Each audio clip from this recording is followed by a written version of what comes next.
Worst SUVs to buy for Uber Black. Or, sorry, I meant to say the worst SUV to buy for Uber Black is Ford. Anything with Ford Expedition, XLT, MLT, whatever Ford there is.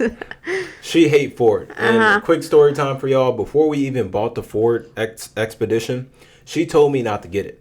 But we was kind of like in a rush because we already had two vehicles rented out, and we had another renter that wanted to rent with us.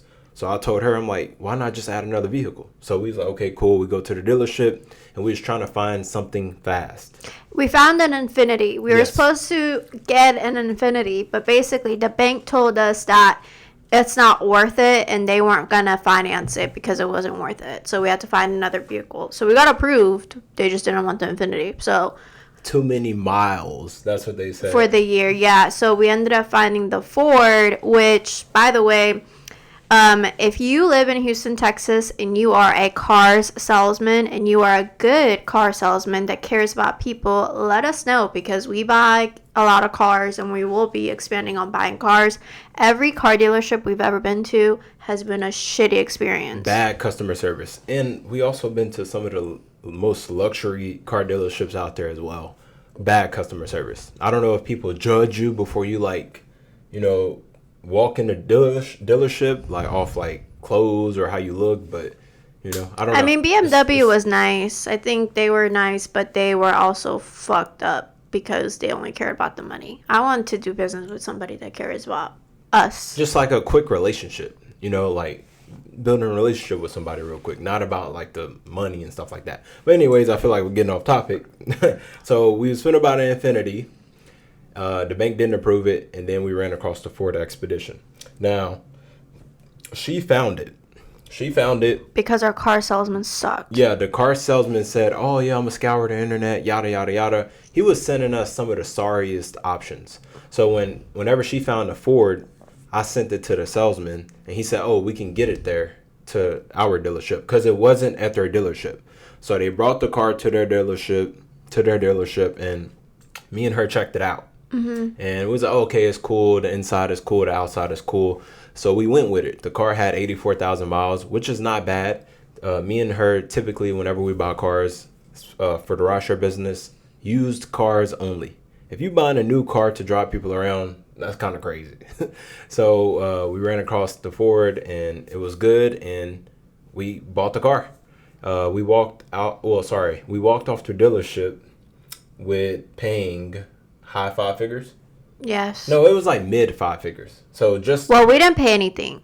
Yeah, we didn't pay anything. But the value of the car was high five figures. Yes. So let's just say right at 40. Keep it right there. So we ended up getting away with it, or not getting away with it, but we walked off the lot with the car, and the car ran good for a couple months. So we got it in May. It ran good for about 4.5 months. Mind you, the car went out right away. We didn't even get to drive it. We literally got the car, got it registered, and it went out to the renter. So it was good until it wasn't. Yes. And then in August, that's when we had our first problem, which was the damn alternator went out. The alternator. And keep in mind, y'all, I just want to say this real fast. It don't matter how often you service your cars. It don't prevent it from something happening to it. We service our cars every month or whenever they need servicing right away. But it just so happened that the damn alternator went out in August. So whenever that went out, we took it to our mechanic, which we work with multiple mechanics, and he took care of it, which, we thought we can trust this guy. Well, this one mechanic specifically, we did bring him a lot of business. We have a fleet. You got to keep that in mind. So every oil change, every minor thing that you could think of, we're calling somebody. We don't take care of anything ourselves because it's not worth it. So for us to do business with this guy and have 4 or 5 cars that we're bringing in at all times, and for him to look over little shit like this, it was just we no longer do business with him. But the point is that all of this could have been prevented if the mechanic had if he did his due diligence, yeah, and made sure the car was actually taken care of rather than trying to get it in and trying to get it out. Because he fixed the alternator, but he didn't replace the battery. because after he fixed the alternator, we got the car back. A couple of days later, she was in traffic. I'll let you tell them the story, but the car died on her. Go ahead. What? Basically, yeah, the car did die, but to make it more engaging, we have a different business venture, and I was like across town. And the crazy thing is, I was by myself, and I'm never by myself, so it's like ironic that it happened when I was by myself. So we were on the phone, and I was like, babe, the car just like turned off. He's like, oh, it's fine, it does that. I'm like, okay. First of all, that clearly was like a warning, but we were just like, okay, that's fine. So when that happened, I was literally maybe like 5 to 10 minutes away from the house. So it would have been more convenient if we actually like listened to the warning signs. But he was like, no, it's fine. So I go to this location for our other business venture to look at the site. I literally get there safely. I park the car safely. Everything's working fine. And then bam, as soon as I get into like the middle of the intersection, the car just literally shuts off. I kid you not, like nothing worked. And like we were on the phone. I was literally about to say, okay, babe, I'll see you at home. And then bam, the car shuts off. And I'm like, the car's just shut off. Like, that has never happened to me before with any cars. And, like, I don't know, to me it was just, like, embarrassing because it's, like, 1, we just bought the car. 2, I'm by myself. And then 3, I'm holding up traffic. Like, you know, whenever you're in traffic, you always, like, what dumbass caused the traffic? Well, me. I was the one who caused the traffic. So he's, like, 45 minutes away. And I'm, like, panicking. So I ended up calling the cops. The cops came. And they're like, can you at least turn your hazard lights on? Because typically, like, your hazard lights should work. Nothing worked. Literally nothing worked. And so it's good that it happened to me and not a renter. But the fact that this is like a brand new off-the-lot car that we bought, it wasn't like a lemon lot car. It wasn't like we got it from the pound. Like, we literally went to an accredited dealership. Yes. The car was working. And then, bam, it does this shit, like, literally less than 90 days of having it. Yes, and also that car only had one owner. Just one owner, and like I said, it had 84,000 miles. So it was a good car from what we seen, and you know, like the facts report and stuff. So it was shocking, it was surprising, but after that happened with her, we took the car back, or we actually had to get it towed. We had to get it towed from one part of Houston to the part where the guy that usually take care of our cars. So we got the car towed there. Matter of fact, he the one who gave us the tow truck driver phone number. I called him up, got the car towed, and then when they got it in, he was like, oh, what happened? I'm like, bro, the battery went out or something. I'm like, what is it? And he was like, oh, give me a second. But long story short, I was right. The battery was drained. So he ended up charging me an additional fee or more money to replace it with the battery, which I told him it was his fault. You know, he should have replaced it whenever he did the alternator. And or at least let us know, like, when you were replacing the alternator, like, hey, the battery needs to be replaced as well. Something. Yeah, and he didn't.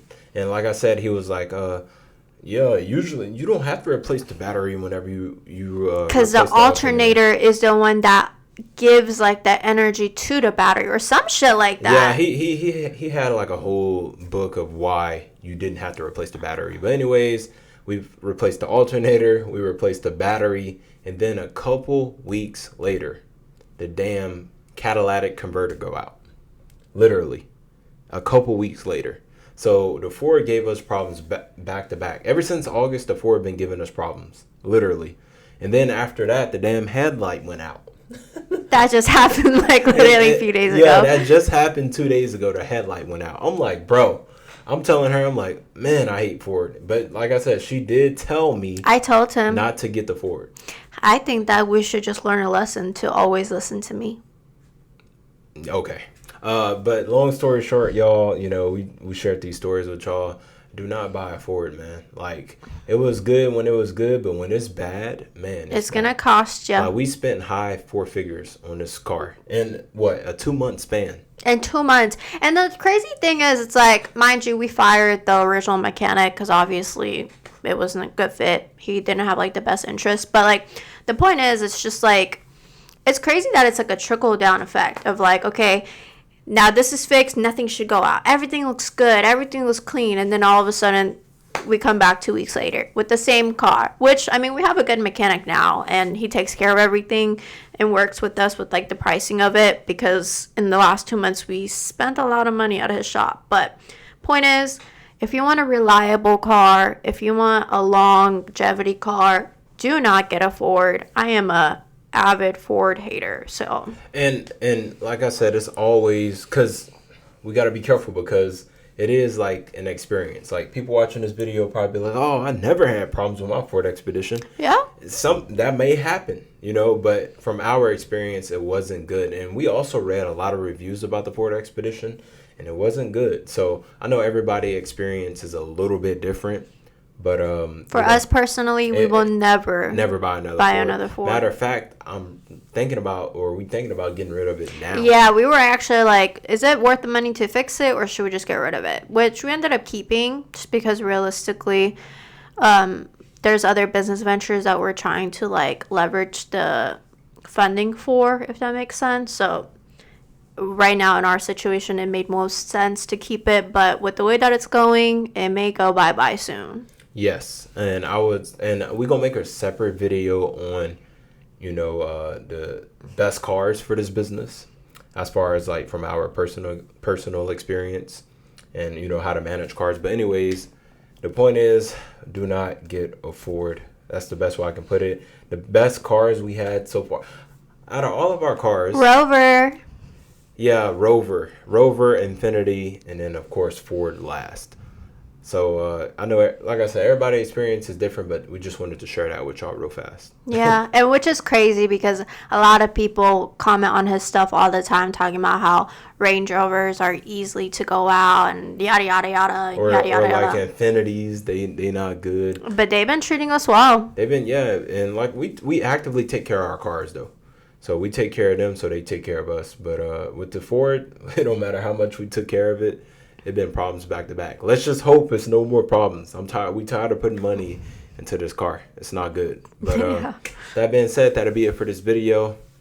I'm curious to see y'all thoughts, honestly. Yeah. I feel like we done stirred up the pot. A lot of people finna come in the comment section. But y'all let us know what y'all think about this video in the comment section. Did you have anything for the people?